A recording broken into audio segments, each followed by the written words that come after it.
Good evening, ladies and gentlemen, and welcome to another episode of America in Black and White, where we discuss the issues that plague our communities and we try to solve them as best as we can. Today, we have a very special guest. We have Dr. Todd Shaw, who is a CAS Distinguished Associate Professor of Political Science and African American Studies at the University of South Carolina in Columbia. He teaches and researches on the topics of American politics, African American politics, U.S. racial and ethnic politics, public policy, and political participation. He has published numerous scholarly articles, and one of his recent books as an edited volume, After Obama, African American Politics in Post Obama America. He has served as an associate dean in the College of Arts and Sciences at USC and has a past resident of the National Conference of Black Political Scientists, among other professional honors. He is always delighted to engage with fellow citizens on issues of public concern. Ladies and gentlemen, Mr. Todd Shaw. Well, hello. Hey, how are you? Doing fine. How are you doing, good sir? I'm doing just excellent. Thank you for joining us today. I appreciate you loaning us your expertise for today. Sure. Happy to be a part of this August broadcast.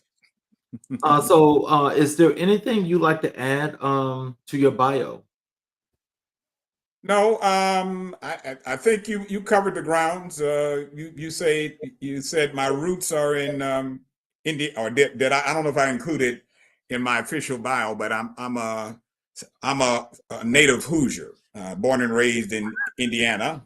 I don't know exactly what a Hoosier is, but that's what we're called. And but spent some time in Indiana, spent some time in Morristown, New Jersey, when my dad moved out there and moved our family out there. And then also, of course, spent some time in DC at Howard University and Ann Arbor, Michigan. So I bounced around, now being in the deep South, South Carolina. I think South Carolina is the deep South. Yes, sir. Well, we definitely appreciate it, and we can let us get started here, and we're going to talk about some of the things about your background here in academia. What inspired you to pursue a career in political science and African American studies? Well, I had some outstanding mentors at Howard University. In fact, I am the mascot of Howard University is the bison. So we proud bison are a tight knit group. So much so that I am now the president of the Greater Columbia chapter of the Alumni Club, the Howard University Alumni Club.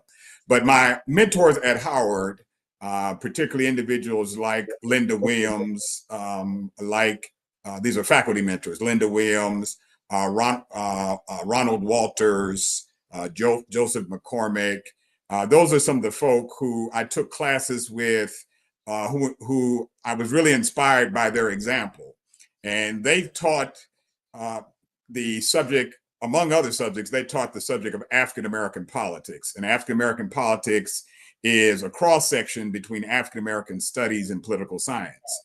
And so taking their courses like the political philosophy of Malcolm X and Martin Luther King, or African American, or what we will call Black politics, or Afro American politics, or courses on African American political thought and history.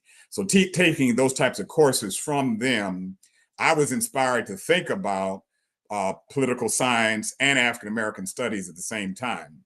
And in fact, at Howard, I was part of the Howard University government. It's called HUSA, the Howard University Student Association. With HUSA, I served as in one of the cabinets of the first two women to become HUSA president and vice president, and Ona Alston and Yvonne Brooks. And they asked me, as the director of research, they tasked me to help pass an initiative that student government was behind, which is to have African American studies be a course in African American studies to be a required course at Howard University for students in the College of Liberal Arts. And we eventually got that passed as a requirement. So I was always sort of thinking about African American studies a lot, as well as political science, and the ways my mentors, as well as my student peer leaders, inspired me to think about both fields. Oh wow.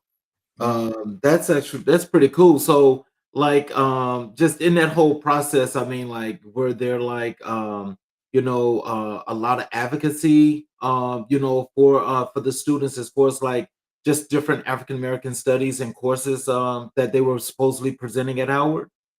Yes, yes. Howard University has this long history of Black scholarships and Black intellectual contributions. But it also has this interesting history of Howard kind of represents the genius as well as some of the intellectual battles in Black America. And one of those battles was the establishment of Black studies. Now, Howard is among the largest, among the most prestigious and well endowed of our HBCUs. In fact, my fellow HBCU folk are probably, get a little miffed at us or mad at us because we call ourselves the Mecca of Black education. Now, Morehouse and Spelman and Hampton might think differently of that title, but that's the title we use for ourselves. Well, Howard would have been a natural place for the discipline of Black studies, the first department of Black studies or African American studies to be founded, but it wasn't. Dr. Nathan Hare and Julia Hare were at Howard, but sort of got upset with the administration and the administration at that time in the late 60s. And were not retained as faculty members. So they went out to San Francisco State University to found the first Black Studies program. But shortly thereafter, African American Studies was founded at Howard and many other institutions, including the one I'm at now, the University of South Carolina. But the student activism of that day and the student activism of my day, about 20 or so years later, all were around this idea of should we teach a Black education, and should we educate Black students in their history, in their culture, in the legacy of leadership and in grassroots activism. And so our answer was yes. And so students at Howard have been militating for a Black education, a Black-centered education for quite some time, and I'm part of that legacy of students militating for such an education. Can you share some key milestones in your academic journey? Well, I would say Howard University is one of those milestones. I don't think I would be the person I am today without Howard. To go to an institution where you are definitely not the minority. In fact, I got a global education at Howard because I had students who were from Jamaica, from Ghana, students from across the African diaspora in my classes. And, we could have a debate about South African politics with students from South Africa, for students who were from or had roots in South Africa as Black people in South Africa. So, it's not, you weren't learning about individuals, we weren't learning about Jesse Jackson. Jesse Jackson was coming to speak at our campus. We weren't learning about Louis Farrakhan. Louis Farrakhan would speak at the campus, or sort of just a number of illustrious individuals who came through Howard. And so Howard was quite an education for me, both in the classroom and outside the classroom. Another milestone was my mentor, Linda Williams, hired me at a place called the Joint Center for Political and Economic Studies. Joint Center was the first Black think tank dedicated to politics in Washington, D.C. And I got hired there as an undergraduate working with Dr. Linda Williams, who had an appointment at Howard University. And Linda then took me to a conference called the National Conference of Black Political Scientists. And that was back in about 1987. Back in 1987, that conference is at Chicago. And the keynote speaker at that conference was the first Black mayor of Chicago, Harold Washington. So to be at a conference with the Harold Washington, who is one of my personal heroes in Black political history for what he did in becoming the first mayor of the city of Chicago. But Linda introduced me to that professional association, NCOPS is the short name, National Council of Black Political Scientists, NCOPS. Little did I know, about 30 years later, I would become a president of NCOPS. So she introduced me to the organization in 1987, and then around about 2015, I became a president. I think I was the 41st president. I'm not remembering, but the 41st president of that organization. So those are some of the milestones. And then certainly getting my PhD from the University of Michigan. I had two brilliant people, Michael Dawson, as well as Haynes Walton, the two of the most published and well-known scholars in my field of African-American politics and political science.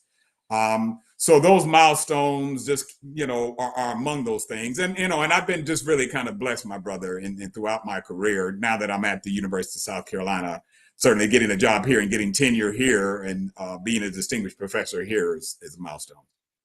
Oh, wow. So how was your role as an associate professor evolved over the years? Well, to be an associate professor is to be, or to be a tenured professor is to be among what we call the senior faculty of a department. Senior in the sense that you have tenure, you are more senior in your career, and some of the responsibilities you take on is to mentor your more junior colleagues who not yet attained tenure, to serve in various capacities in the department. So I've served as an interim chair as well as the chair of the Department of Political Science, and to this date, I'm the first and only African American to be the department chair at the University of South Carolina, Columbia. But among your sort of key responsibilities at a research institution is continue to publish and to become a nationally and internationally known scholar in your field. And I've certainly tried throughout my career to live up to that important standard. So those are some of the responsibilities. Also just I'd consider, and it is a responsibility to engage with the community, to be of service to the community, because we are a public institution. And so things like this, Brother Charles, getting out and talking with fellow citizens are also part of my responsibility as a political scientist and as a member of the faculty at University of South Carolina. So what are some of the most rewarding aspects of teaching and researching African American politics? Well, over my desk, I used to hang a quote from the President Franklin Roosevelt, and I'll paraphrase the quote because I moved offices and I forgot where I put it, but the quote kind of goes along the lines of that to teach young people is it's not that you get to determine the future, but you get to shape the careers and lives of those who do determine the future, right? And so there's a certain satisfaction in being a teacher in that you touch upon the future. Among the most rewarding things for me of teaching is mentoring, is having sort of a one-to-one relationship with my students where I can help to guide their careers, give them great, advice about their careers, give them advice and recommendations that may help them, later on in their education or in their careers. But I also do enjoy the classroom engagement, getting it, I'll share my knowledge with the students, but then to hear their thoughts as young people. And it kind of keeps me young, at least in some small respect, to be talking to 18 and 19-year-olds. Not always I agree with them, and sometimes I gotta coax it out of them and to say, put down that cell phone and talk. But which is sometimes a challenge. But to kind of see what they're thinking, because it's refreshing, sometimes frustrating, but refreshing to know what do they think about the world, what do they think about the politics of the day, and what do we think that we stand in this nation, in the world? So those are some of the certainly rewarding features of being a teacher, particularly at the college level.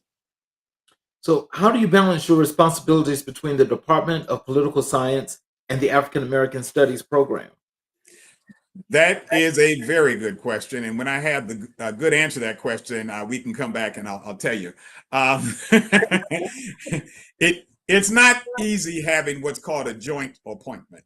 So I'm jointly appointed. My tenure home, as we call this, is in political science. So that's the department, and tenure is simply that you essentially have a job until you retire.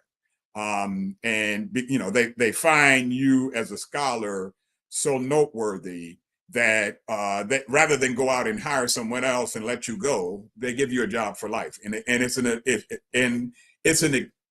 a high privilege. Tenure is a high privilege. We as academics, we do it so routinely we might forget that very few people are guaranteed a job for life. So I'm tenured in political science, but African American studies is very much a home for me. It's I would say in some way it's equally a home for me, given what I do. And in some ways, you have to have department chairs that understand what you do, that are willing to, and I do, that are willing to collaborate with each other and say, okay, well, Todd will teach this course this semester for me. Why don't he teach this course next semester for you?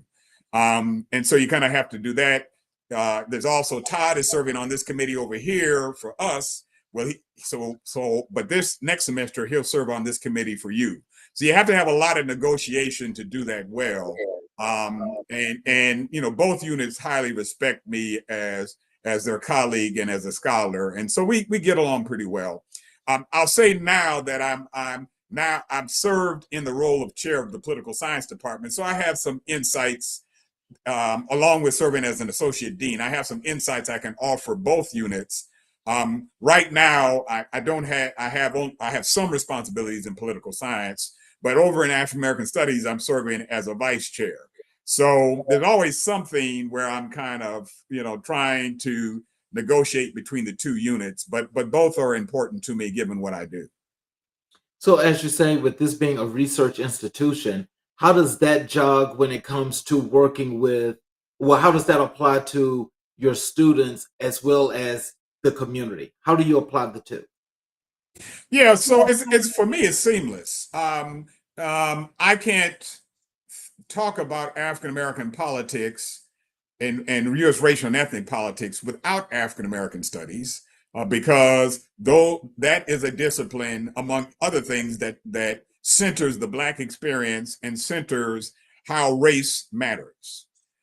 But without politics, without political scientists, I am a student of politics. So I look at many of the things that happen in life through a lens of political analysis. And I would be talking about and being a nerd about politics, even if it wasn't my profession. So when I'm going out into the community, I'm hopefully I'm serving as a good ambassador for both units. And I often insist it's a long title, but my full title at the university is the Cass Distinguished Professor of Political Science and African American Studies. And I try to always remind reporters I have both titles, not just one, because it's sort of central to what I do. Now, but let me remember the element of the question, Charles. Were you saying in terms of serving students? Let me make sure I'm answering your question. Yes. How to serve students? Yeah. So my courses are often cross-listed, so I'll have students who are in political science or in African American studies taking my courses, and they're getting the same material from both sides.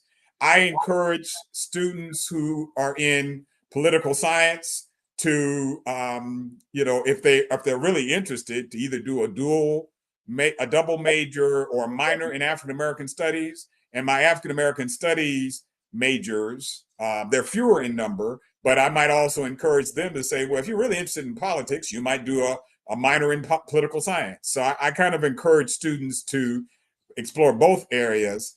And these days, more and more students want sort of creative major and minor options, not just sort of the cookie cutter, oh, either you either you are or are not studying all in sociology, but the students are interested in blended knowledge, if you will, and because it makes them more attractive on the job market to say they have experience in more than one field.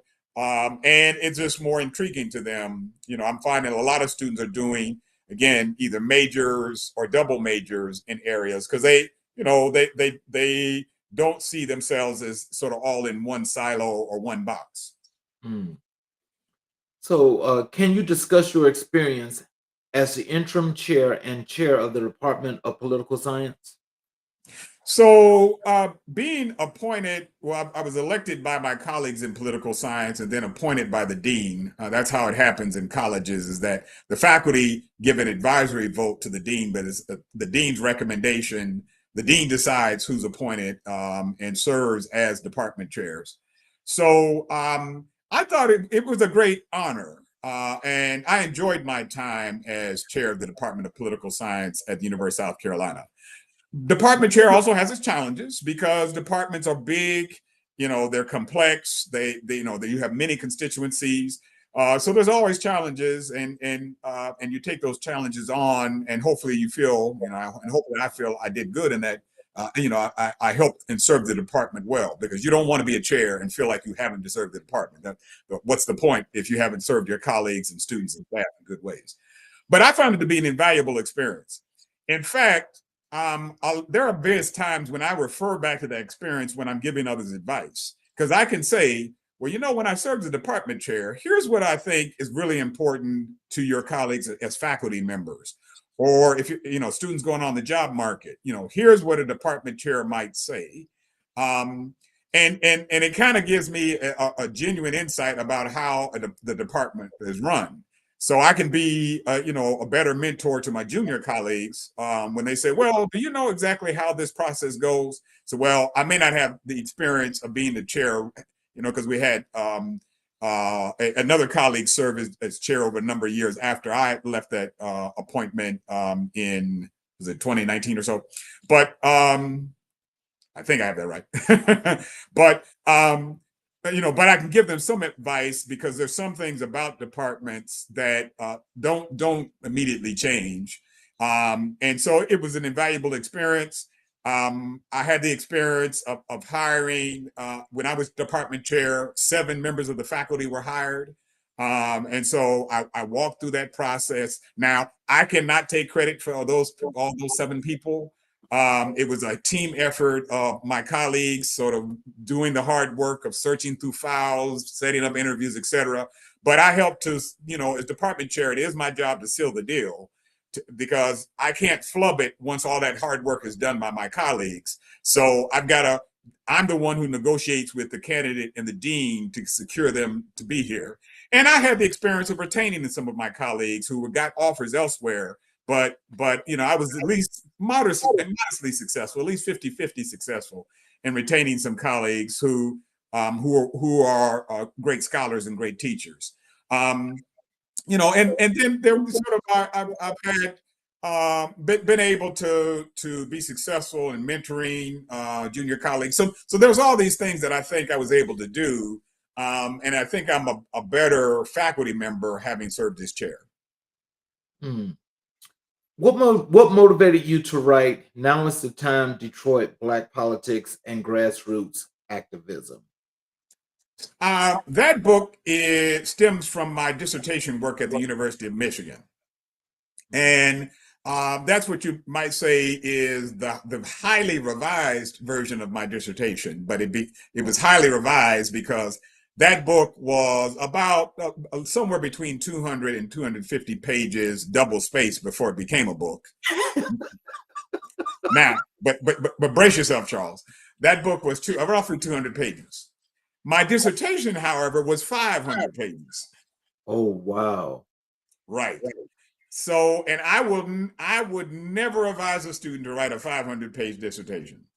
And I don't regret I wrote that, but you can only imagine I had a lot of revisions to do in So you order have a lot to say too, narrow huh? this down. Exactly.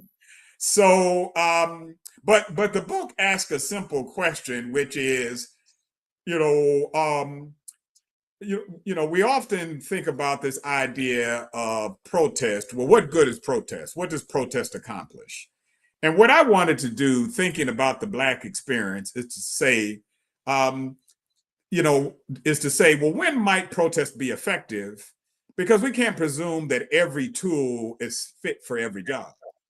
And Mm. so in that book, I say, well, there's three broad factors. And I read broadly across the literature, particularly literature in sociology and social movements. And I said, well, there's three broad considerations I want to kind of think about in thinking about Detroit politics and grassroots activism as an important case, which is timing. Protest, is it the right tool at the right time in the right place? So timing, utility, and context. And so I came up with a theoretical model, we call it, a fancy word for how it all fits together. And I think what I accomplished in that book is to sort of say that there are times when protests will be more effective, particularly times of when political systems in transition or leaders are more vulnerable to mobilization. And there are times when this activism can also produce results. So there are opportunities for it to produce results. And then you have to talk about, well, if you're talking about the election of a candidate, then you have to use the protest tool of the vote. If you're talking about resisting and legally challenging a particular law, then you have to talk about the protest tool of the case, of the brief. If you're talking about a business, or governmental entity who you want to oppose and raise sand about what they're doing, then you're talking about protest or demonstration. So you kind of have to match the right tool of activism to the right outcome. And that's what I try to accomplish in that book, looking at Detroit roughly from the years of 1930 to about early 2000s, and Black activism over that period. Mm.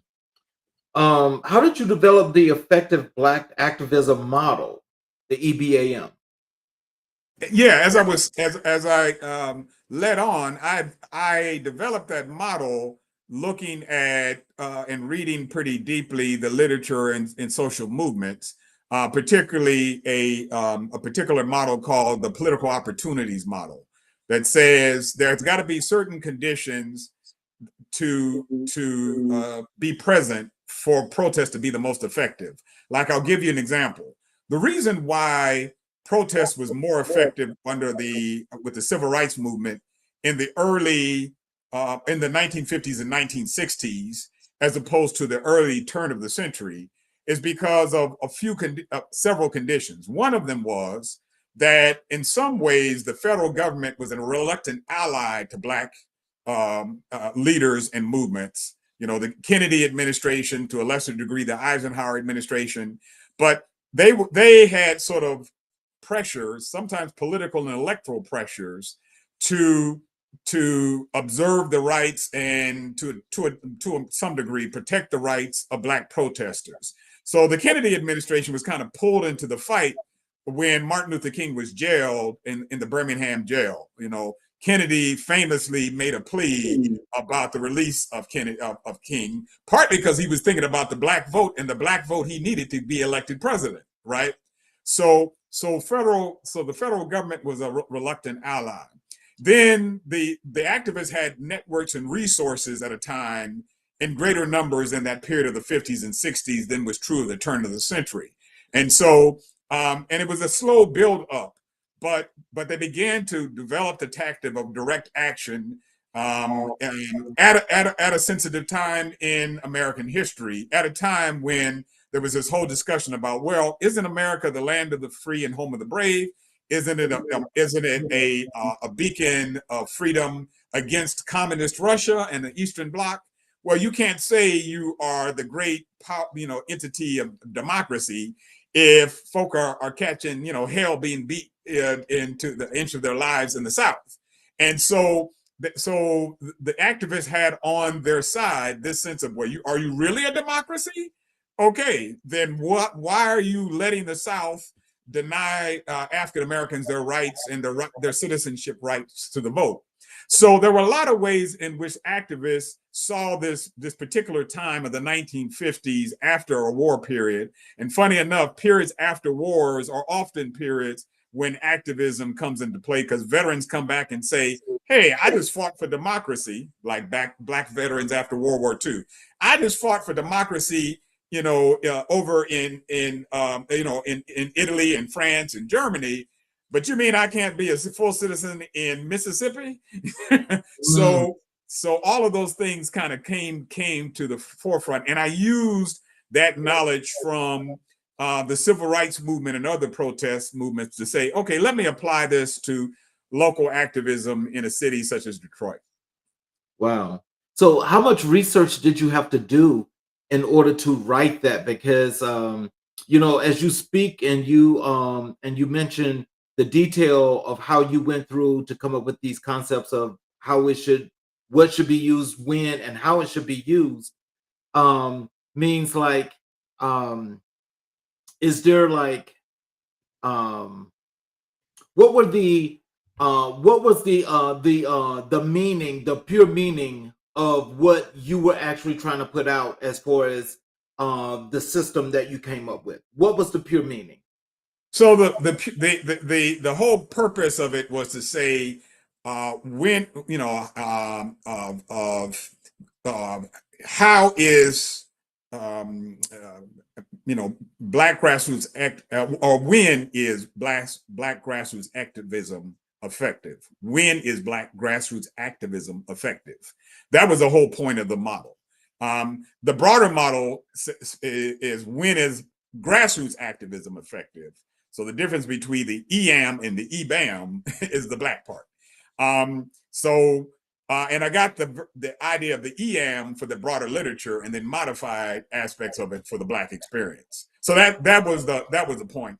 And I assure you, Charles, it took a long time. I stayed in graduate school number of years, but I built up this knowledge, over that period, and then used my study, and I got a fellowship from the Ford, or postdoctoral fellowship from the Ford Foundation. And I went back after I was at the University of Michigan for my dissertation. I was then hired at the University of Illinois Urbana-Champaign.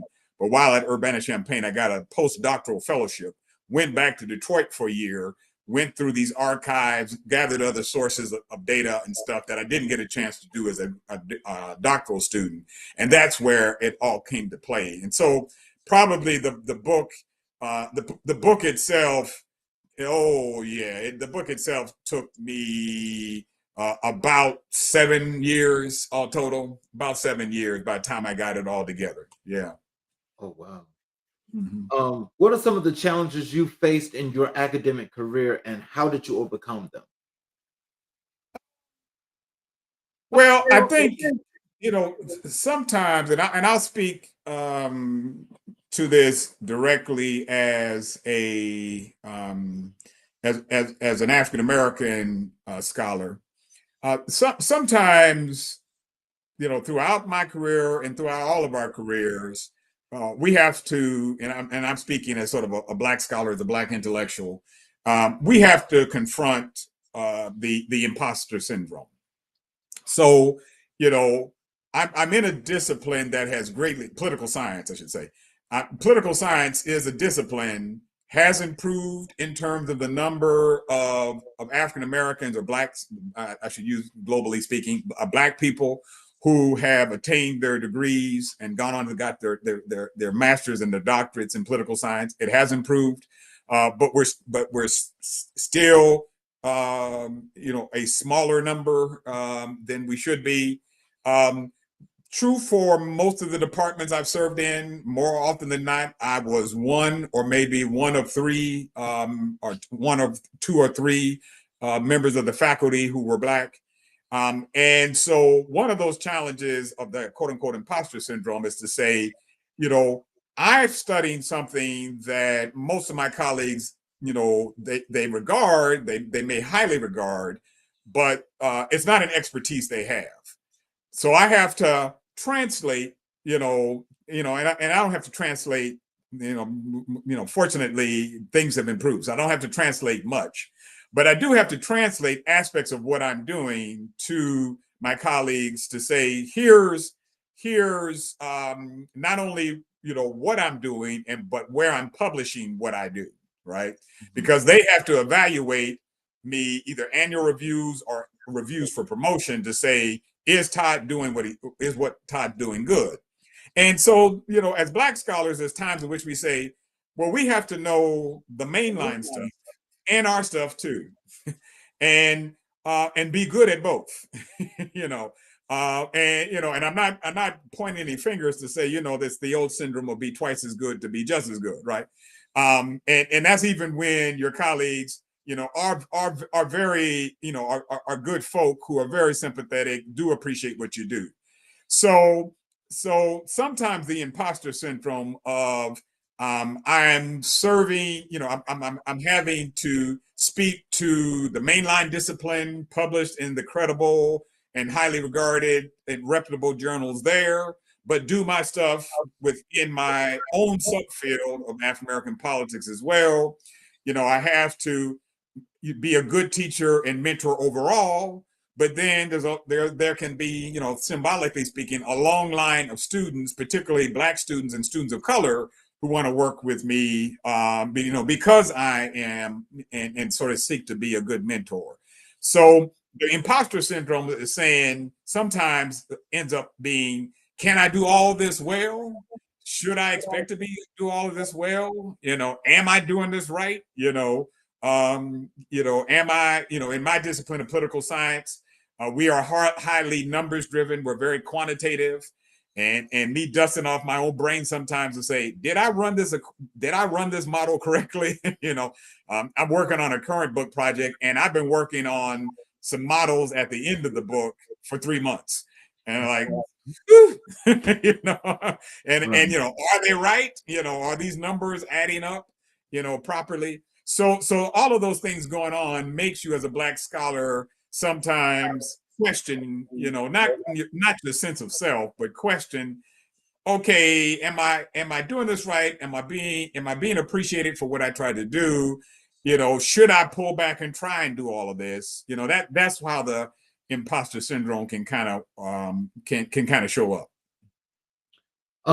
How has your research on African American politics and urban politics influenced your teaching methods? Well, I don't. I lecture in my undergraduate classes. I lecture some in my graduate classes, but I hate a class, and maybe that's strong, but I'll say it. I hate a class where I'm the only one speaking. Wow. It would bug me to no ends if, in fact, through the entire semester, my voice is the voice that people hear. That's not education, in my view. Now, and that's not education. That's recitation and regurgitation. Education is when I click on a light comes on, a spark is lit, and students start talking and having conversations, and all I have to do is step back. That's a good class in my view. That I've pulled them away enough from social media. They're not staring down at their laptop or their device doing games, but they're actually drawn into a conversation and actually say, this is interesting, and I'm interested enough in this to have a conversation with my fellow classmates. That's becoming increasingly difficult these days. Generation Z has a lot of strengths and positive attributes, but it is the generation who has only known social media. They've only known a life with the internet. They have only known life where there was no such thing as mainline broadcast TV news as your main source of news. So they, and they are the generation of the pandemic, right? And where they spent part of their high school years or formative high school years, and now some of their college years or in some cases, their college years, during or at least shortly after the pandemic. So their attention span is different in a lot of ways. And this is showing up in ways that are challenging folks like me who are now almost 60.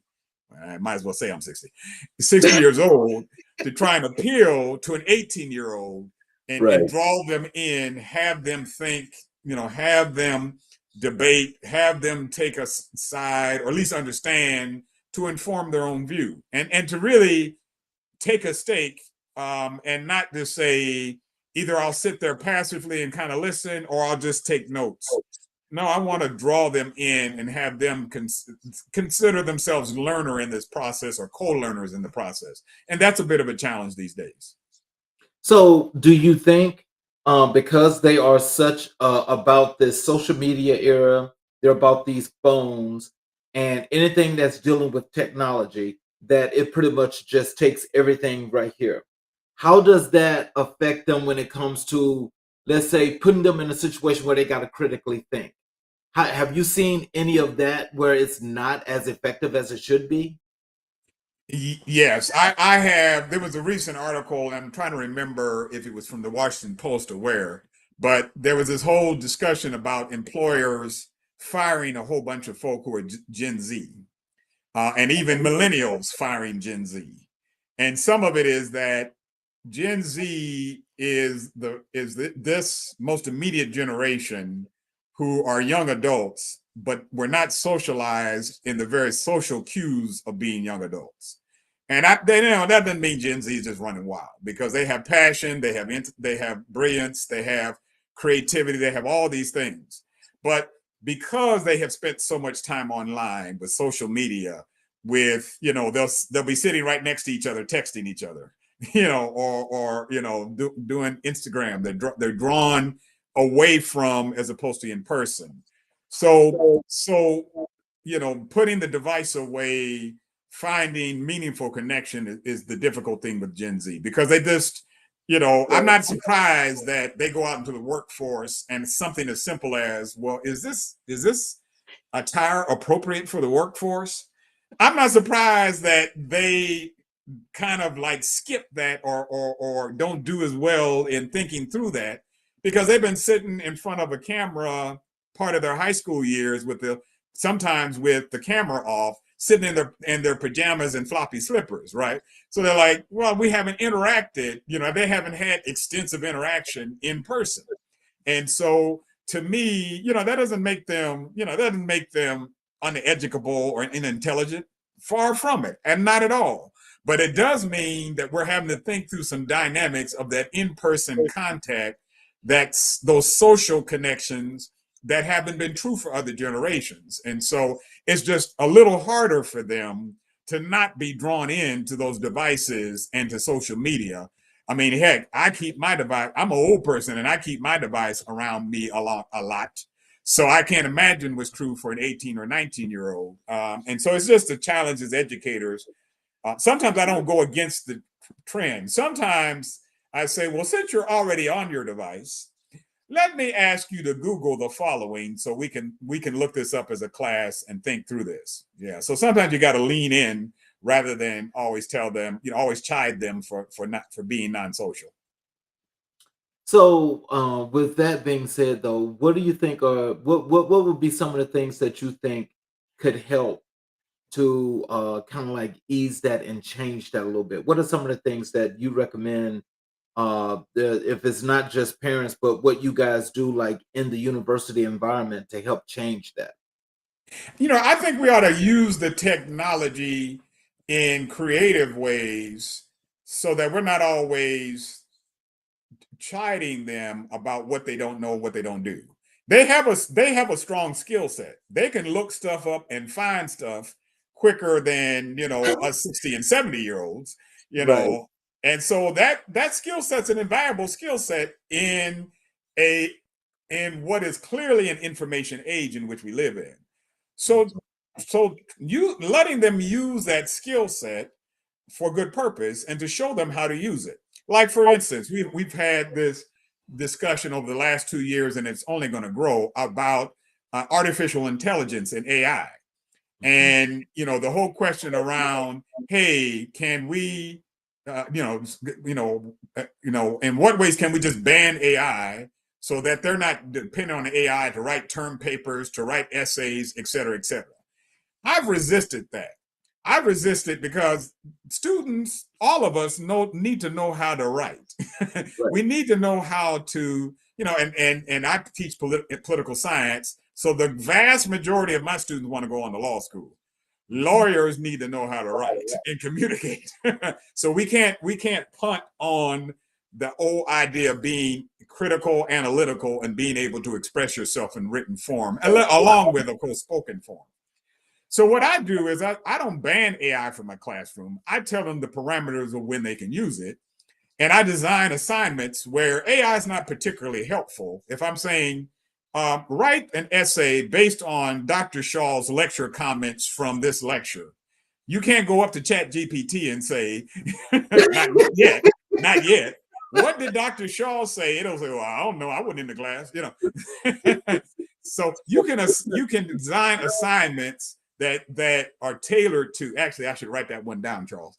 But you can design assignments that such that you can draw them in and have them have to make use of their human capacity. But then you can also show them, okay, you're doing a term paper. I want you to, while you're in class, look up the following, look up sites using citations or references for your paper using ChatGPT.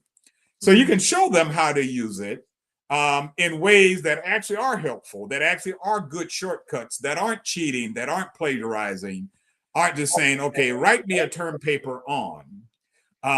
Because I can, it's going to get good so that we can't tell. But for now, I think I and many of my colleagues have been able to determine, like, this is just a little too plastic and well put together. There are certain quirks of writing as human beings that you won't find when it's true for a robot writing a paper. So, there's time. I mean, I've had instances where students wrote essays on a book where none of the characters that were in that book were in that paper. So I knew. I like, this is a really fascinating story. It has nothing to do with what we read, So there's ways in which we still can kind of get some hints. But we should lean in and think of ways to use the technology and use their skill set, not always fight them on it. We could even tell them, okay, you're going to an interview. Look up what is appropriate dress or appropriate greetings in an interview. I mean, so you can use the technology to actually have them lean in, not just sort of degrade them for the time they spend in social media and the internet and on the internet. So let's move over to your research and publications. Can you tell us about your book, After Obama, African American Politics in a Post-Obama Era? Yes, that book was co-edited by my very, very good friend, Robert Brown. So Dr. Robert Brown, who's at Spelman College in Atlanta, joined me on that book. And Rob and I were, anyone in political science or our friends in political science know that Rob and I are best buddies. So Rob and I, stemming all the way to going to graduate school at the University of Michigan. So Rob was a co-editor on that book. But then also one of my mentors from Howard University, Dr. Joseph McCormick, was on that book. And so we co-edited, we were the co-editors of that book. And we asked roughly about 13 other colleagues to come and write chapters on the premise that what did Barack Obama's presidency mean for Black people and for Black politics? And what legacy does he have after being president? And so from questions of Obama's policies with regards to economic policies and policies related to poverty, related to housing, related to healthcare. What did he do relative to the courting and politics of Black women, the politics of the Black LGBT community, the politics of young people, So there's a whole range of chapters, immigration, etc., who colleagues joined us on, and each of these colleagues wrote chapters, and then we edited the whole volume for New York University Press. But we thought that was important to talk about, do a critical but fair assessment of the Obama presidency relative to African Americans and African American politics. So, did you do anything like a study to give you like some end results, or did you guys just come to a conclusion? Well, so each chapter represents a separate study. Okay. So we as the editors wrote the introductory chapter where we kind of framed the whole volume. Okay. And we talked about Obama's, the sense in which Obama had what was called a linked fate with the Black community. And in what sense did Obama, in his presidency, at least an element of his presidency, was rooted in this idea of him being an African American, of him being Black. But then we also talked about the politics of the Black community linking our fates to Obama. And so that we did that framing in that first chapter. Then each scholar wrote a separate chapter where they pulled in data and studies that kind of linked to the broader theme. And then we wrote a concluding chapter where we talked about where do we go from here, given the Obama presidency. So we as the editors wrote bookends, and then all the other authors wrote chapters in between that were separate studies on the Obama presidency. Okay. Is this still in circulation? It is. It is. You can get it on Amazon, and you can up our royalty rate. I mean, you can get our you can take advantage of it. What are the main themes explored in Uneven Roads, an introduction to U.S. racial and ethnic politics? So that's a textbook that I in the last sort of 15 years of my career, roughly 15 years of my career, I've been very collaborative, working with other scholars, and we do a lot of that in political science now. That textbook, now in its third edition, is a textbook that talks about the U.S. racial and ethnic politics. And I was joined on that textbook by Dr. Louis DeCipio at UC Irvine, Dr. Diane Pender-Hughes at Notre Dame University of Notre Dame, Dr. Tony Michelle Travis, who's a retired faculty member from George Mason University, and Dr. Lori Frazier, who's at the University of UCLA, University of California, Los Angeles. Lori was a student of Diane, Lewis, and I. And so I remember Lori as a freshman, and now she's a full professor at UCLA. So it was quite a privilege to have one of our former students now join us as a colleague on the volume. The simple that book has 13 chapters. The simple question, or the question that textbook answers, is when, why, and how does race matter when it comes to the citizenship rights and opportunities that various groups enjoy. And we try to do a comprehensive view of racial politics in America. We have a chapter on the African American political experience, the Native American political experience, the Asian American political experience, the white or European American political experience, and the Hispanic or Latino American political experience. That's the first part of the book. And we trace each group's history till about roughly 1970-ish. Then the second part of the book goes through political behavior, representation, political psychology, activism, public policy, education, criminal justice, and then we wrap it up in the concluding chapter. But the whole point of the book is to say when, why, and how race matters. And because Louis, Diane, and myself, and Tony and Lori, we've all taught that course on racial and ethnic politics, we all have had views about what a textbook should be like. So we wrote one. We said, well, we've been teaching this course. Now we know what we would want to see in a textbook. And that book has been well received, and we're happy about that. Oh, wow. How do you approach interdisciplinary research in political science and African American studies? Well, I'm a scholar of political science and African American studies. I'm a scholar of African American politics, but I'm very sociological in my political science. So I study, in Detroit, I study social movements, political movements, or grassroots activism, which is something sociologists think a lot about. Sociologists have been pioneering in the study of social movements like the civil rights movement, et cetera. So, that brings in a sort of sociology perspective. Now I'm working with two other scholars, Kirk Foster at the University of Texas, Arlington, and Barb Combs, who's at Kennesaw State University, on a book entitled Finding Home, the Diverse Communities, plural, of Black Politics. And in that book, we talk about, well, what is this notion of belonging in Black communities? Where are the places and spaces Black folk go to have important discussions, a sense of belonging, to work out our politics as we go out into the world to participate, to engage? And is it the neighborhood? Is it organizations in the churches? Is it social media?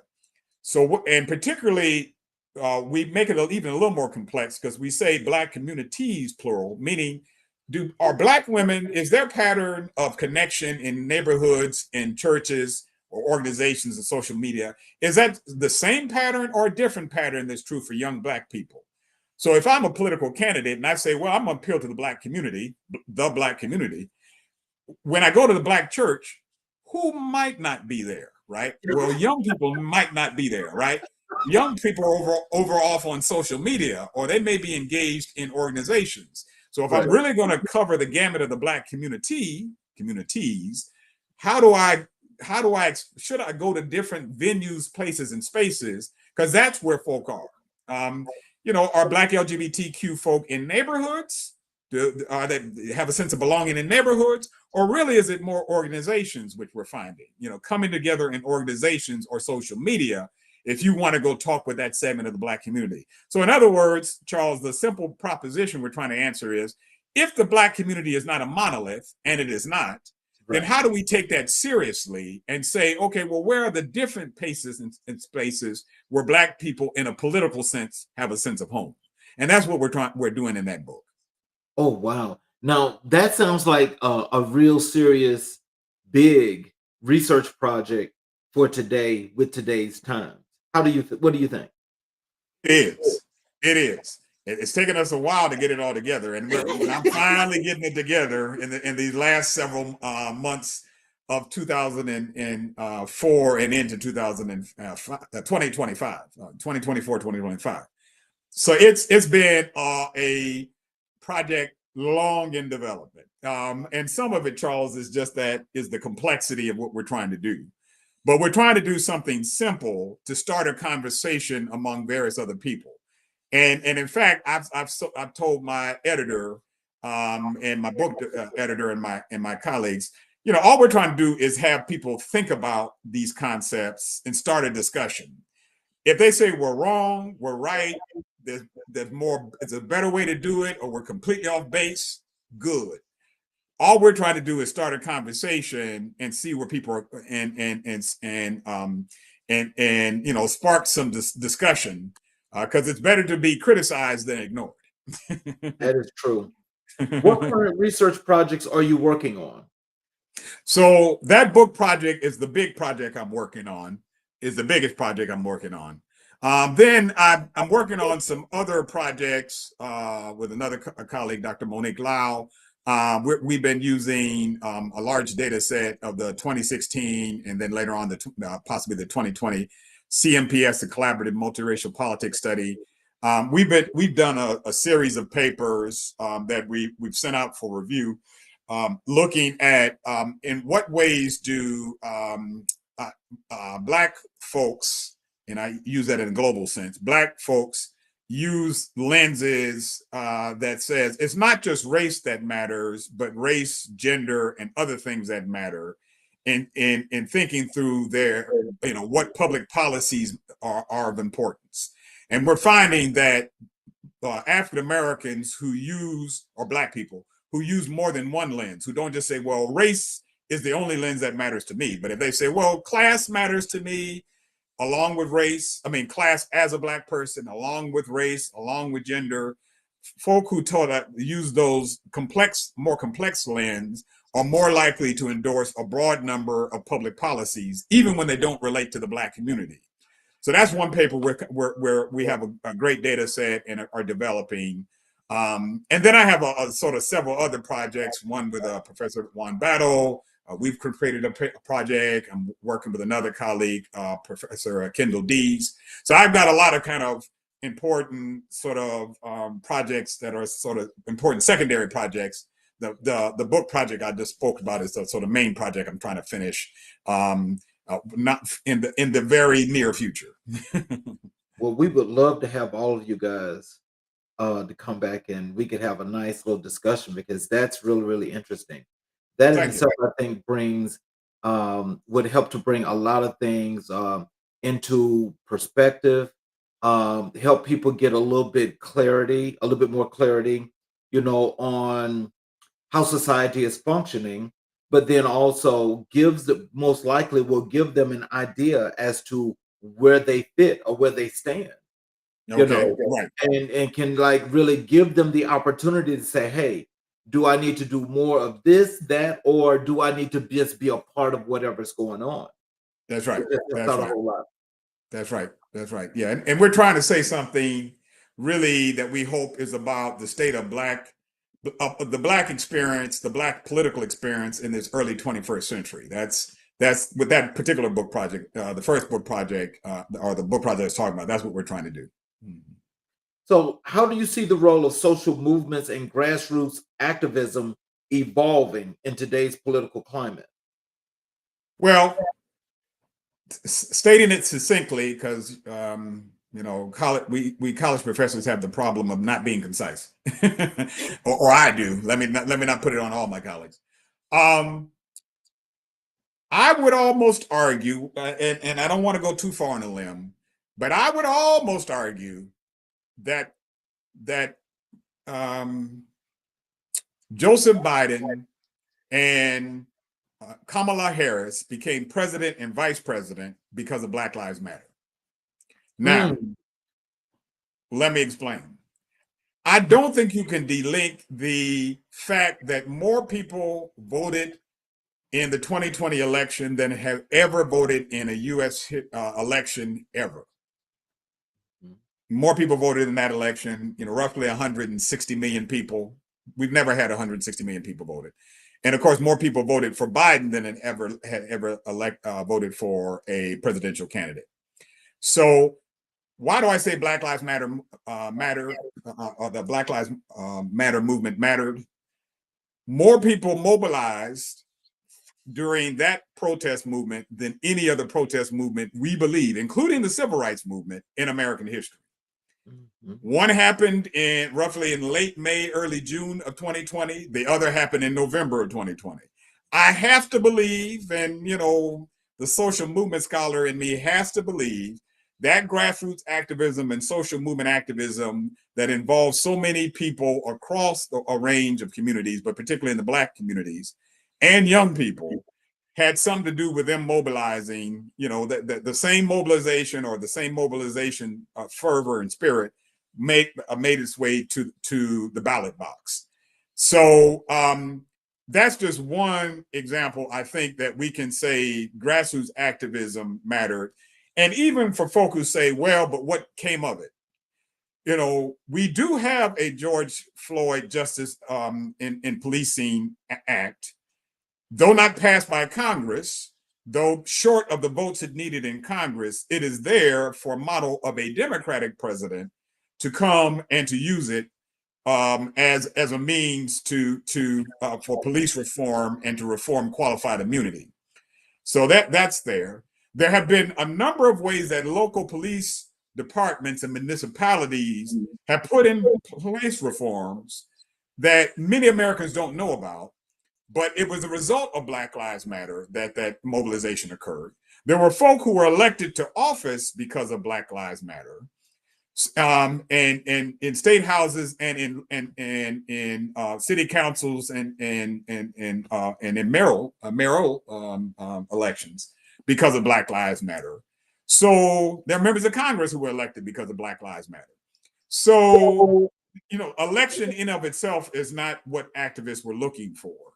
But sometimes what happens with grassroots movements is that there's a lag. They start a fire that burns and later on it becomes a flame. Like the reason why so many Democrats are talking about even, Kamala Harris as the presidential candidate for the Democratic Party is using the language of, well, we don't want to give all of these tax relief to billionaires. She's not just doing that because her opponent is a billionaire, Donald Trump. But that started in part from a grassroots activism of the 1% movement, the 99% movement, but then also made its way in various other ways from Black activism, asking about fair wages, fair labor, $15 minimum wage. Those things bubbled up so that, the language that Bernie Sanders used back in 2016 is now mainline language in 2024, right? Billionaires should pay their fair share. So sometimes it takes a moment for things to percolate. Hey, Rosa Parks sat down on that bus in 1955. We didn't get the Voting Rights Act till 1965. We didn't get the Civil Rights Act till 1964. So it takes a while sometimes, but sometimes activists start a fire that later on builds into a roaring flame. So can you discuss the impact of class, gender, and age on African American group interests? Well, I would say that if we take even the most recent presidential election, we can look at age and gender at the same time, maybe conceivably class too, and this whole discussion about whether or not young Black men are more likely to be at least persuaded to vote for Donald Trump. I'm sorry, forgive me. I know, and that is in fact a whole discussion, because I know you and I and others have had it, Charles. And I think that there is some of that going on, in that there are segments of young Black men in particular, not always young Black women, because there is a gender divide. There's always been a gender gap in the Black community. It's even wider now in the communities overall. Black women for the last 40 years have been voting at a little higher rates for the Democratic Party than Black men. So there's this idea that, well, this gender gap already, no, it actually goes back to the 1970s. But I think what's fueling it now, Charles, is that the young Black men of Generation Z, and maybe young Black people overall, particularly those who are not college educated, or are college educated but having to work 3 or 4 jobs, to make a living. They don't have the same structures of reinforcement that would be true for you and me. Like, they're not attending church or being pulled into the church as much. They're not joining organizations. They're not connected to various groups in the same way. And so there's not this reinforcement of this discussion in the Black community, what's in our best interest. So they're going out in the world and they'll look at TikTok, they'll go to Instagram, they'll go to, WhatsApp or whatever, and they'll get the points of view, these little points of view, if any, From that those informs groups, their view. Those groups? Of those groups, and particularly groups that might be not as reinforcing to say, here's the reason why you should remember what Trump did, right? And I'll just be partisan for a minute. Remember that, yeah, he might have signed a check, but Biden sent you one too. I'm not being partisan. I'm just being factual. So, and that's the reason why so I've heard Black men, that's why I'm voting for Trump. Okay, let's be factual. So there are times in which they're saying, well, the Democrats, what have they done for me? And there's not that conversation, that political space or home base I talk about, where you're having that conversation to say, well, wait a minute, brother, before you go out with that attitude, with that view, Let's have a conversation about why that might not be true. So there's not that connection that would have them. You and I have joined these men's groups where we have conversations, right? And so, we may disagree, but then we hear a counter view. I don't think they're getting the counter view, Charles. So they're going out thinking, hey, why not have this opinion? Well, there's a reason why that might not be very informed, right? And so there's that. Plus, there are ways in which this generation is not enamored because they don't have that same collective memory of, in fact, this generation now, the memory of Barack Obama is now 8 years ago. Yeah. So this idea, they're like, well, black president, they may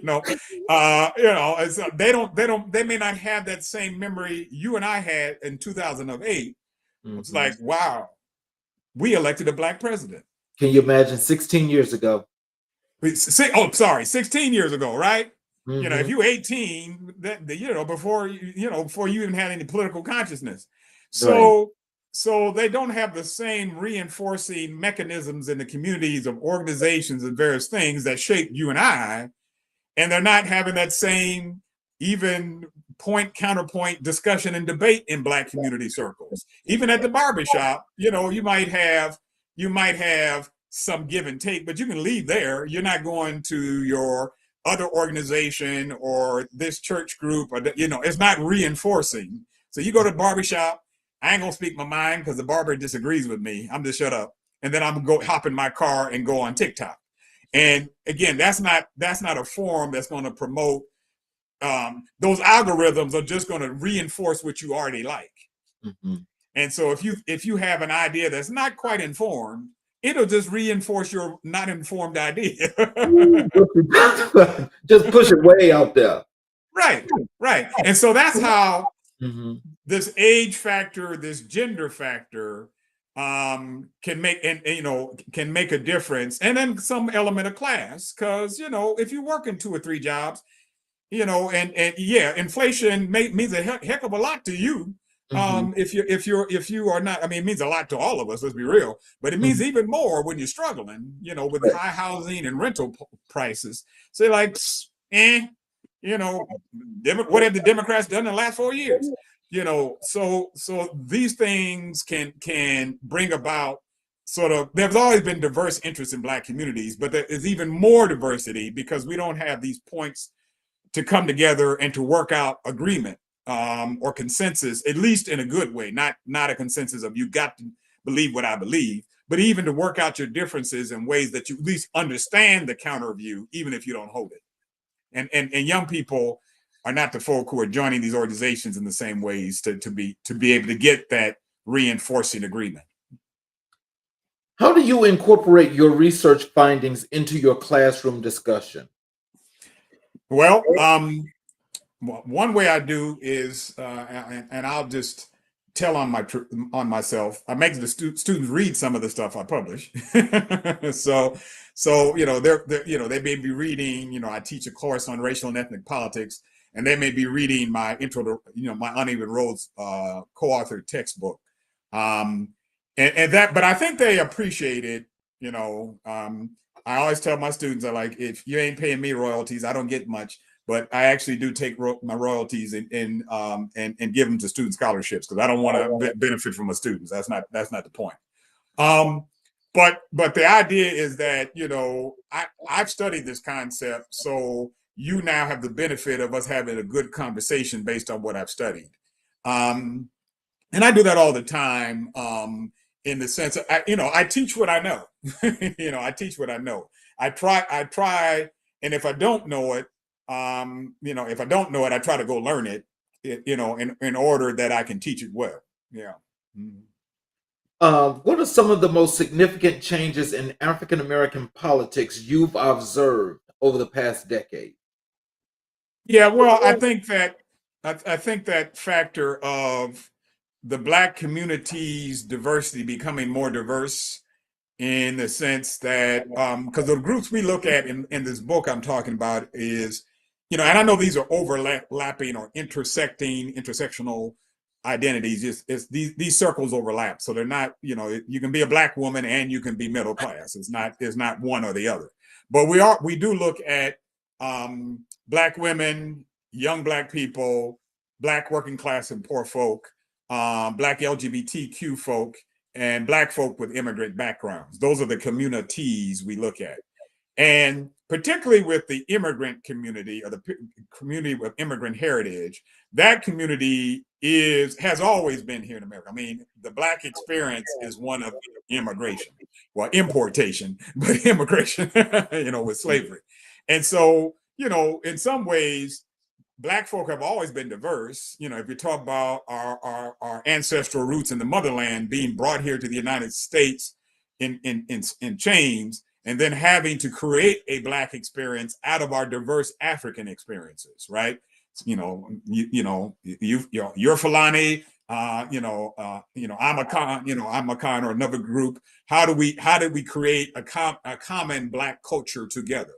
And that's why in some ways the Black culture is so distinct and beautiful and different, because it pulls on different aspects of the African experience, combining it with the American experience to create a third experience. So to me, that diversity, particularly from the standpoint of the immigrant experience, it matters, because now it's not just since the 1980s, we've had the predominant stream of people with immigrant heritage has been from Africa. That wasn't true from 1990. More likely than not, if you go further back, you're talking about the Caribbean experience, the Afro-Caribbean experience. Mm-hmm. So to me, how do we now have this conversation when about, and that's why I use the term Black now, Charles, more broadly, because to me, African American connotes people who've had the experience of them or their ancestors enduring the experience of chattel slavery in the United States. Right. That to me is the African American experience. The Black experience is more global. Mm-hmm. Yes, you might have had the enslaved experience, or your ancestor had the enslaved experience in Jamaica. And that's what we kind of have to keep in mind, even when talking about the vice president. Is like, she she came from a father has the colonial, his ancestors had the colonial and enslaved experience, or you might have had it in, the colonial experience in Nigeria. So there's still an experience where you've dealt with sort of the Eurocentrism, white supremacy, racism, etc. But but there are these differences. And so to me, those differences, that mosaic, as one colleague by the name of Candace Watt Smith talks about, that mosaic is intriguing.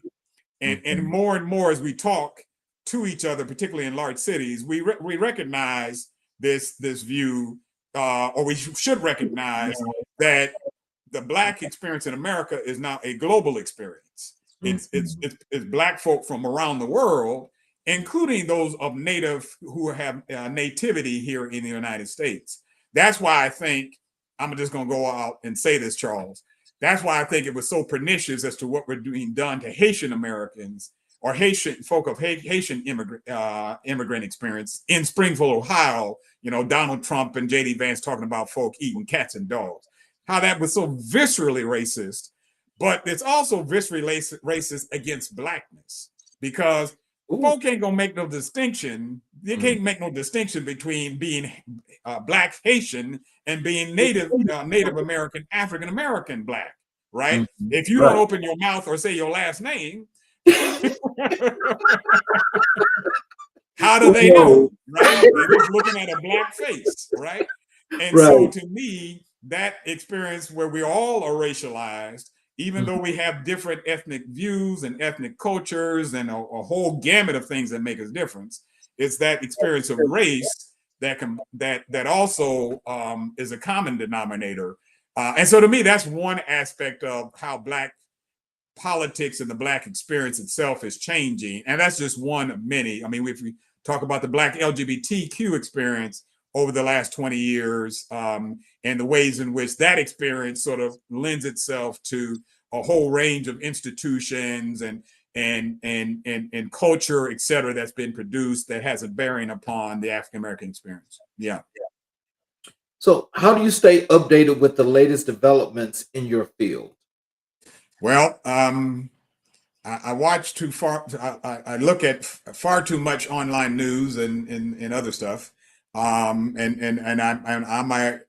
prolific podcaster. I give a shout out to the Native Land podcast because I just like sometimes I like smart journalism.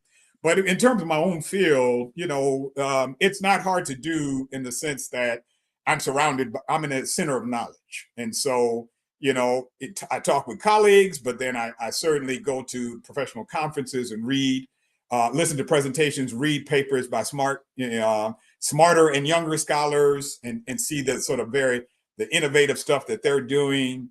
When I'm doing my own research, I have to do search. And so, I always have to be conversant. I'm always down, probably once a day, and 3 times on Sunday, I'm downloading a new article. I'm looking for a new book that I have. I was like, wow, I've been doing this stuff for a while and I didn't see this new thing. So I'm always searching, and that's why I find. And it's easy to do that when you're at a university, because that's that goes along with that's the name of the game. Well, I know I'm not going to get to all my questions, but this is the last part of where I wanted to get some of the things that you already started talking about, your views on politics and current climate. Okay. Um, so what I want to know is, can you tell us what is your take on the current political climate in the United States? Um, I I have some hope, but I also have some deep-seated concerns. I won't say fears, but I'll say deep-seated concerns. My hope is that I know I've studied the Black experience extensively in my career, and I've been privileged to understand Black political history, the at least the broad lines of our experience here as people of African descent. So I can draw upon the examples of organizations and of movements and of heroes and heroines who face challenges much greater than we face in some regard. Whether it be a Harriet Tubman during the context of slavery, or Fannie Lou Hamer and Jim Crow racism in the 1960s, who faced tougher challenges than we face, but overcame, had genius, had moxie, had courage, and got through. So I have great hope, because I have a hope relative to Black folks. I have concerns because this period is all too eerily familiar to other periods in American and world history. There is and should be a concern that all Americans have around the ugly, visceral, and I'll just call it white nationalist language coming from one of our main political parties, of centering it in this idea of xenophobia, of there are people who do not belong, people who are poisoning the blood of the country. You've heard that language in Nazi Germany. You've heard that language in the worst periods of nativism in American history, and that is not good. There's the African American experience of Jim Crow following after Reconstruction, where Black folk in very large numbers were disenfranchised, had their votes taken away from them once they had gained them after the Civil War and the period of Reconstruction, using various tactics, the 8-box rule, the grandfather clause, the literacy test, using various rules to take away the right to vote. And at the end of that period of the Civil War and Reconstruction, some 1 million Black folk lost the right to vote. And that's when the Black America was roughly about 4 or 6 million, 4 to 5 million folk. So, and you have efforts in Georgia, in South Carolina, in Mississippi, in Tennessee, to restrict rights to Alabama. access to the ballot. Alabama, right? Yeah. To not only restrict access to the ballot, but to the polling place, closing down polling places. Having many fewer. In fact, there was one study that said between 2000 and the current period, some 100,000 fewer polling places are in place in the United States. So you have longer lines that discourage people from voting if they have the if they have the patience and wherewithal to go register to vote. And you know, there's a whole attack upon the legitimacy of the vote to begin with. And so my concern is that we're in a very volatile period in American politics and in American life, and we have to be vigilant and be small d Democrats arguing for the right of everyone to vote, no matter what view you hold. Every American citizen should have the right to vote, and particularly folk of color should have the right to vote. Now, it's just to add to some of the things that you were just saying, and I definitely like to get your points on this. So, here in Georgia, when that particular commission did what they did, now I have to say that even though to me, I really don't think it means much, but the Secretary of State as well as the Attorney General for the state, were against that and publicly spoke out that these folks overstepped their bounds. Okay. But what's going to happen with that is, the Democratic Party of Georgia, Democrats in Georgia, however that goes, they have sued them for that, and Right. so there's going to be a stalemate where that's not even going into effect. I think what's the larger thing is what took place in Alabama. Okay. And so in Alabama, they were sued by DOJ. Right. And so what they just did in Alabama, which a lot of those folks, as you say, a lot of people just don't stay up on what's happening. This was just a couple of weeks ago that they purged the voter roll in Alabama. Right. Of God knows how many people. Right. And so I think with what has happened with DOJ to step in and to sue them, take them to federal court, of course, which we know that means that when you're fighting against them, most likely you're not going to win. But the thing is, are they going to reinstate those people? Right. Or do they have to or do they have to or can they re-register? Right. In time. Right. So what do you think about those two places? Because I think these are the two places where you have an enormous amount of Black people here that of course a lot of people don't realize the power they have, but if they're not well versed as to these kind of things happening, what do you think the impact of that is going to be? So I would say, Charles, that it could be let's just put it in perspective. By now, many Americans know, because this number has been reported widely and repeated, that Joseph Biden won the state of Georgia by 11,780 votes. Right. Donald Trump repeated it because that's the number of votes he said out loud that he wanted. Take 5. So that's a very small margin given the millions of votes cast in Georgia. They are very, Biden became president of the United States based on 42,000 votes in the right places. So we're going to have very small and maybe even smaller margins of Harris-Trump that could determine the outcome of a presidential election based on the Electoral College victory. If you disenfranchise just enough folks that they could be the critical margin, then in fact, you can turn the tide of an election.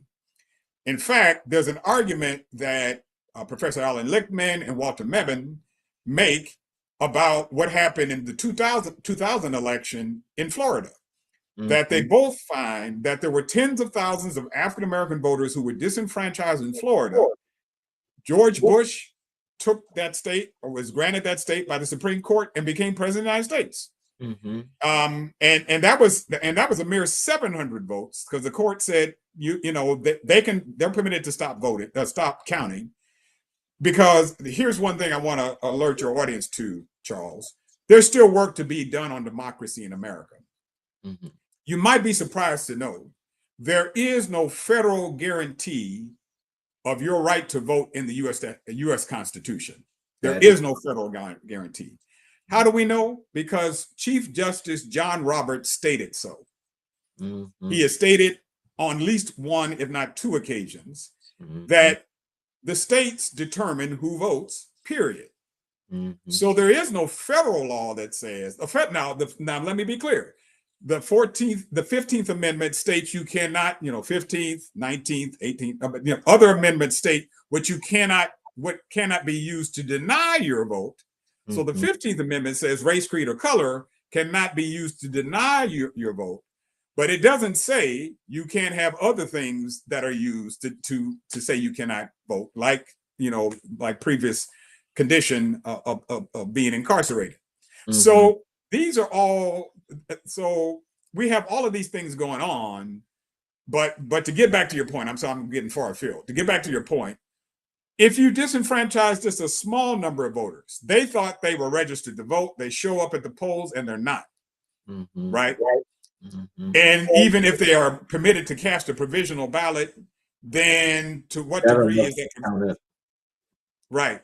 And if you have an election board like the one in Georgia, they might say you can throw all those provisional ballots out. And there's a time crunch because these votes have to be in and certified the first part of December from each of the states. So if it's roughly a month you got to get them in. Right. So they're going to send something in, and it might not be an accurate reflection of who actually voted. Right. Yeah. Yes. So all of these things are what people have to be. And so that's why I would say to your audience, Charles, go to vote.org right now. Go to vote.org right now and see, and through vote.org, you can see if you are registered to vote. And if you are not registered to vote, you can register to vote on that site. Because people in South Carolina, you have until this coming Saturday, October the 5th, as of this broadcast. You have until this Saturday to register to vote because you have to be registered 30 days before the election in order to vote. So I want to give a heads up to folks to go out there and check that now. Because you might, I'm in Alabama. Oh, I voted in the 2022 election. And yet you were purged and didn't even know it. Yeah. So, we have to guard our own right to vote now as citizens. We can't leave it up to people in state government. Yes. And final question here for you. I know, like I said, we weren't going to get to them all, but this is the last question I got for you. What do you think the political landscape has changed? How do you think the political landscape has changed since the Obama administration? There are ways in which I think Obama's legacy as president of the United States is a little longer than people suspect.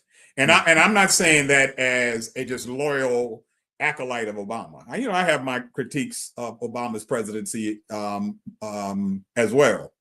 But I think that Obama sort of set him becoming president of the United States makes it unremarkable to some that they might vote for Kamala Harris. Now, they won't vote for Kamala Harris, and they would vote for Kamala Harris as the first woman, but the first person of color has already been elected president of the United States. Now, being the first woman of color, now that would be remarkable in some regard. But so the victory that, at least in the limited sense, the symbolic victory he had in being elected president means that the younger generation might say, well, it's not just a matter of it being a Black person or a person of color. It should be a person of color who we who represents our interest. I think that another legacy, and Obama might even admit this himself, is that Donald Trump ran because of Obama. Yes. You could almost link Donald Trump running to Obama insulting him playfully at the correspondence dinner. Oh, yes. Because he was said to have not liked that, and he said, "I'm running for president." And in some ways, Donald Trump's presidency is a backlash against Obama and the attempt of Obama, because we have these moments of backlash in American history. Reconstruction was followed by Jim Crow. Yes. The movement forward of Black folk being elected in record numbers under Reconstruction was then followed by the Ku Klux Klan and the widespread disenfranchisement of Black folk under Jim Crow. So we've had these periods of back and forth. The interests of Black and other folk move America forward, and then someone comes along and moves us back, right?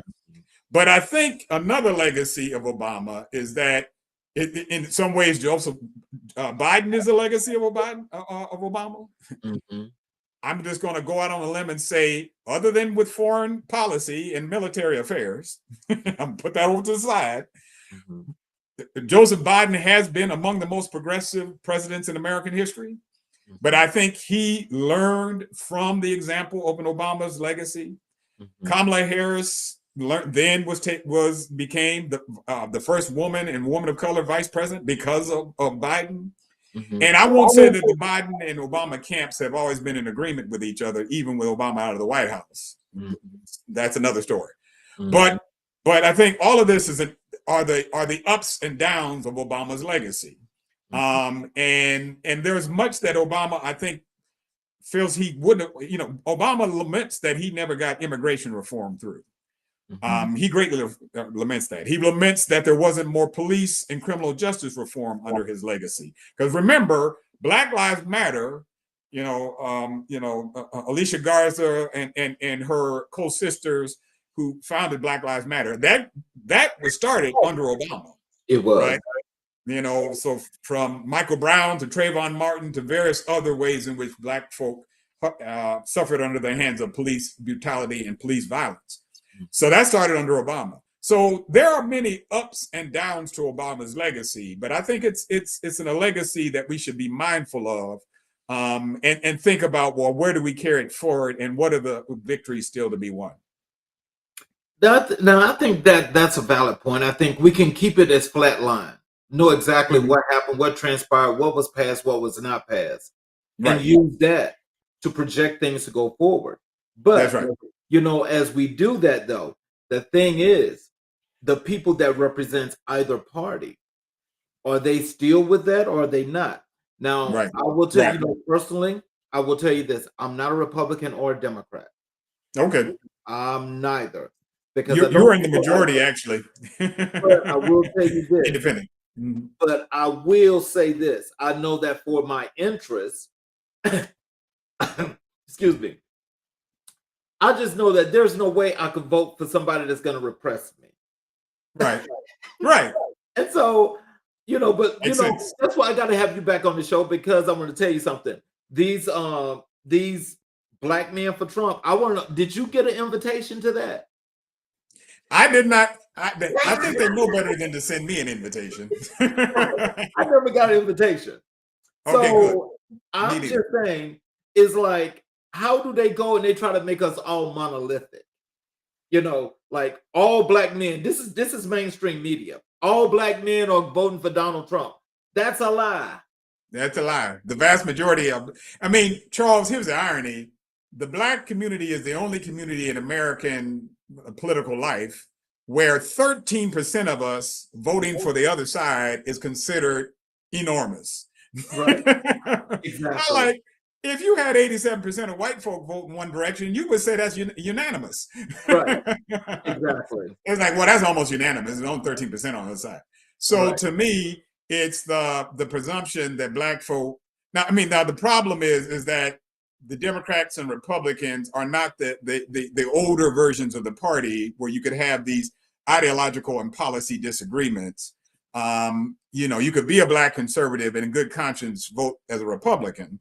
Now, with some of the stark, ugly, nasty language and things being said by Republican candidates, including that lieutenant governor in North Carolina, it's like, how am I going to vote for that? And I'm a conservative. You got a whole bunch of people, interestingly, voting for Harris because they're like, y'all going a little far, going a little too far. So anyway, yeah. But yes, sir. I want to thank you for your time, though, and I really hope that we could get you back on the show. Sure, been a pleasure, sir. Because what's happening in this climate is definitely more than just thought provoking, but is of concern for a lot of people in a lot of different ways. And I really hope that in some shape, form, or fashion, we can just get this together. And people just do the right thing. I hear you. So I'd like to thank all the folks that are watching on the YouTube channel. If you all would please hit the subscriptions button, hit the notifications button, and make sure you're following us for each and every show that we have. It's shows like this with Dr. Shaw that actually makes a lot of difference in the climate, not just for political climate, but also in your everyday living. We all have to think about how we live, what we do, and why we do what we do. But also remember, if you're doing something that you have to think about while you're doing it, then that means you're thinking about the consequences. So probably not. You don't want to do it. So I'd like to thank all of you again. Please join us next week as we have another set of great shows with great guests.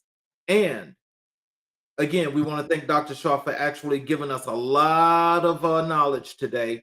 And we'll see him back again. And thank you all and have a wonderful evening.